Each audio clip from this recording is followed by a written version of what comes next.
రైతుకు దుక్కులు దున్నేటప్పుడు ఆనదేవునితో తిప్పల, ఇత్తనాలు వేసేటప్పుడు నాపగింజలిస్తే అట్ల కొంత తిప్పల, పురుగు మందులు నకిలీ అంటగడితే అట్ల సుతాగమే.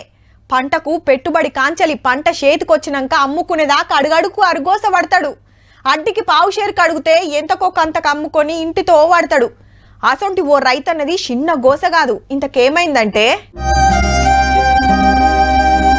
నీ బాంచన్ సారు కాలు మొక్తా నన్ను ఆగం చేయకుర్రి అని తహసీల్దార్ కాళ్ళు పట్టుకొని అస్సలు ఇడుస్తలేడు రైతన్న. పేరు శ్రీనివాస్, ఊరు కరీంనగర్ జిల్లా ఇప్పలపల్లి. అన్నోళ్ళ భూమిలకెళ్ళి రోడ్డు పోతుంది. అయితే అందరికీ గుంటకు 56,000 కట్టించి వీళ్ళకేమో 36,000 ఇచ్చిరట.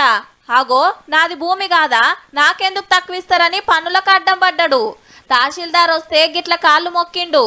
ఫోన్ కొడితే పోలీసు వాళ్ళు వచ్చి పక్కకు తీసుకుపోయినరు. అయితే అందరు లెక్క బరాబర్ పడుతుండే గాని మిస్టేక్ అయిందట. అది సరి చేస్తామని ఆఫీసర్లు, చేసినాకనే పనులు చేపియాలని రైతు. ఇప్పుడు లాపర్వా చేస్తే ఆ టెన్క పట్టించుకోరని అన్న తన్లాట. ఇది కరీంనగర్ జిల్లా మల్లాపూర్ కోఆపరేటివ్ సొసైటీ కాడ రైతన్నలు ఒకళ్ళనొకళ్ళు ఎట్లా నూకేసుకుంటుండ్రో అక్కలత్ సుత చిన్న తన్లాట కాదు పో. యూరియా బస్తాలు బుత్తన్నే ఉన్నాయని పుకారు పుట్టిస్తే గిట్ల నూకేసుకున్నారు. వచ్చిన గంటలనే లోడ్ అయిపోయిందట. మరి ఆడ చూస్తే అట్లా, ఈడ చూస్తే ఇట్లా.